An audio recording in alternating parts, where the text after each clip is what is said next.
Well, the elections are finally over. Thank goodness, right? But sadly, it won't be long before we're in full election mode for the president in 2024. So get some peace and quiet now while you can. So I want to discuss the outcome and what that means to you and your wallet and even your future, because there are always ways to make money, even when everything falls apart as they are right now. And that's what this episode is all about. It's about understanding what's happening today, looking to the future, and taking action to profit through it.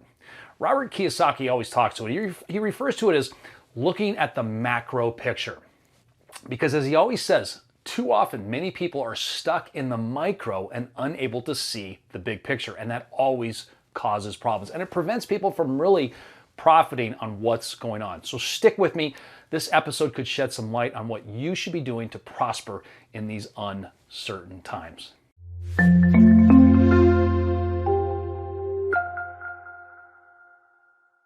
Hi, welcome to another episode of Wired for Wealth, guiding you to achieve lasting financial freedom and peace of mind. I'm your host, John MacGregor, your antidote to your financial struggles. And if you haven't already done so, you know what to do. Ring that bell below and hit subscribe because you don't want to miss future episodes. All right, let's dig in. Well, there are a lot of surprises in this year's midterm election. Most pundits and polling firms on both sides of the fence believe that this was going to be a massive, what they called red wave tsunami of Republicans defeating Democrats all across the country. And most people thought the Republicans would take over both the House and the Senate, but that didn't happen. What did happen is that the Republicans did take over the House, but not in a large manner that they had hoped. And it looks like the Senate could end up in another tie, given what will happen in the Georgia runoff between Senate candidates Warnock and Walker. What's interesting, though, is that although the Republicans didn't have a sweeping victory in each race, the Republicans outperformed on a national basis by a fairly wide margin, gaining 52.3 million votes versus 47.5 million votes for the Democrats. Now, that number may change a little bit when California gets counted, but it is a significant difference in the general vote totals.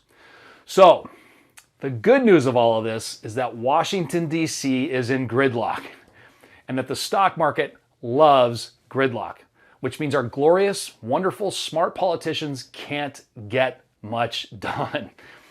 In other words, our bright and amazing politicians can't screw things up more than they already have. And that's one reason we've seen the markets rise.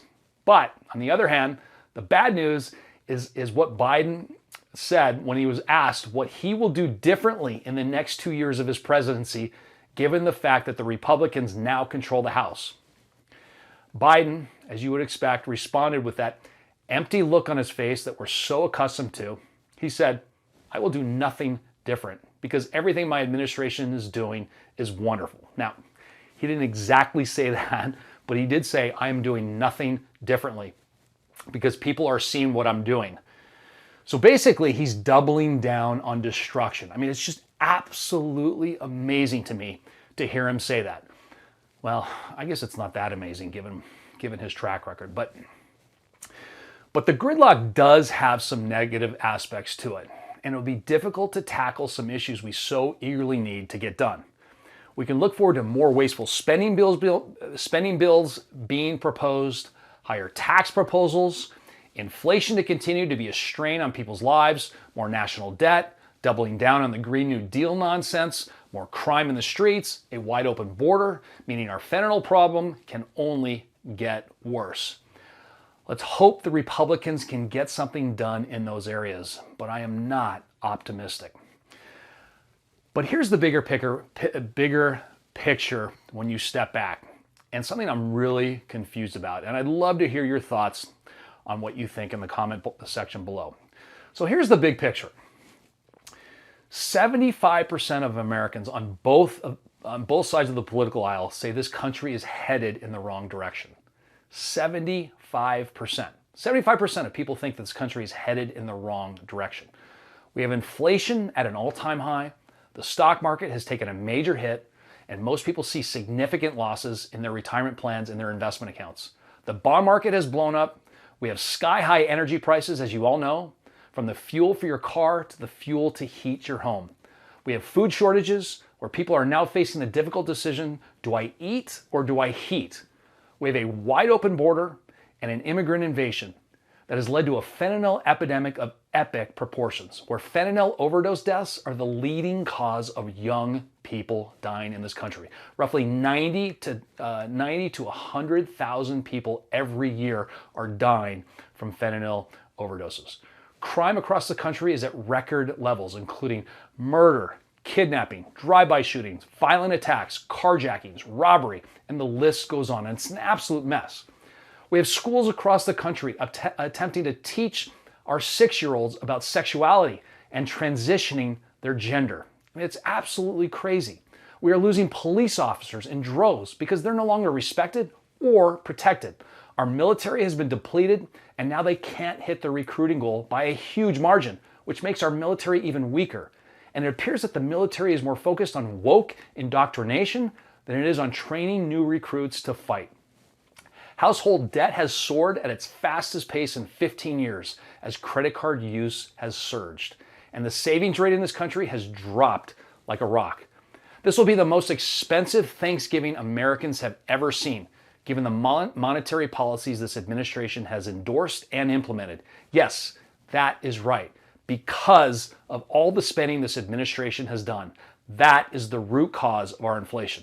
Look, eggs are up 43%, butter 27%, flour is up 25%, potatoes are up 23%, your apple pie is up 19%, fresh vegetables up 18%, your turkey is up 17%, and if you're flying somewhere for Thanksgiving, your airfare is up 43%.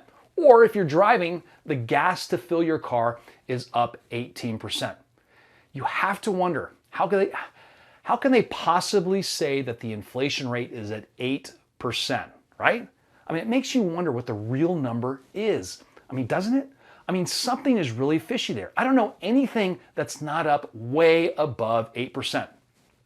I mean, all this inflation is like an insidious tax that we all have to pay. And unfortunately, it's the middle to lower income individuals that suffer the most. And this administration just shrugs it off like it's no big deal. In fact, just a few days ago, the Democrat congressman from New York, Sean Patrick Maloney, said that people who are struggling with inflation, they should just eat Chef Boyardee. That's exactly what he said. I mean, these people just don't care. And this administration wants to continue to double down on more and more spending, which is no different than throwing kerosene on a dumpster fire. Oh, and don't let me forget, the Democrats passed a bill that would add 87,000 new IRS agents in an attempt to shake us down even more for our hard-earned money. 87,000 new IRS agents on top of the 80,000 or so that already exist. So, going back to politics and the midterm elections, given all this chaos that we're all facing on a daily basis and this attack on our lives and wallets, and I don't think we've seen this before as a country, ever. People, for the most part, chose the status quo and voted for the same people with the same destructive policies and ideas. I mean, it just doesn't make any sense to me. I mean, take Pennsylvania, for example, where they voted for a guy who couldn't put a sentence together to be their next U.S. senator. This is a guy who's cognitively impaired. I mean, that's a fact. He wants to release 1/3 of the prison population, wants higher taxes, more government spending, who's in favor of these IRS agents, who openly stated that he wants to put the coal industry out of business. The coal industry. Pennsylvania is number 2 in coal production, and it's a major industry for its people. And he wants to put it out of business. And yet, Pennsylvania voted for this guy. It's just bizarre to me. I don't know how anyone can say to themselves, I want more of this. Many people have suggested that it just hasn't gotten bad enough for people to change their preference. Maybe so, but I will tell you it will get worse. So let me ask you, I mean, what do you think is happening? What do you think? Why is the status quo? Why are people continually voting for these people with these bad and destructive policies and ideas? It's just, to me, it's just bizarre. And I have to wonder, is there hope for this country? And are we going to continue with these policies that will further this country's demise? Because I'll tell you, other countries are watching this very closely, particularly China. And they are salivating at the idea of becoming the world's superpower because that's where their mind is focused.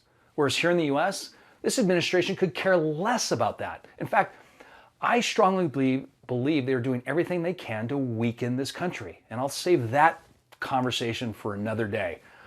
But I do believe that this whole thing is intentional. It's intentionally destroying this country. So, given all this chaos, how do you make money in this environment? As I always say, regardless of the environment, there are always ways to make money. For me, I write books, I teach courses, I speak, I consult, and I use a simple option strategy to generate cash flow and capital appreciation. That's me. But I'm telling you, anyone watching this can do the exact same thing that I'm doing. What it takes, though, is making it a priority and working at it every single day. It's a simple formula, but it takes diligence and commitment to stick with it every single day. And in the stock market, there are industries and sectors and individual stocks that you can find that will do well in virtually any environment. And using stocks and options, you can make money in up, down, and sideways markets. That's why I'm a big fan of the stock market. If you know the tools and the techniques to implement, you can do it as well. It's not rocket science. It really is not. Right now in the stock market, I like commodities like gold and silver, oil, soybeans, those kind of things. You can also look at inflation-protected bonds like TIPS. TIPS stand for Treasury Inflation Protected Securities. You could also look at consumer staple stocks. These are companies who sell products that will always be in demand, that people need to live on. Again, just do some research and you'll find areas to make money. In addition, there are so many side hustles that you can do to create extra cash flow every single month. Just Google how to make money from home, or how to make money while you sleep, or what are the best top side gigs, or something like that, and you'll be overwhelmed with ideas that you can implement immediately. The key is you have to take that first step. It's on you to do it, but you can do it if you make it a priority. So I'll wrap up there. If you've got some ideas on that, side gigs or anything, please share and help others who have watched this as well. Plus, I'd love to hear your ideas. And just a quick heads up, I've launched an audio book on my website called Unlock Your Money Code. It's a fairly quick listen that will really open your eyes to the possibilities that you have right in front of you, because you really do. Huge possibilities regardless of who's running this country, even if they're running it into the ground. And you can check out that audio with the link below. So until next time, upward and onward, take care. Bye-bye.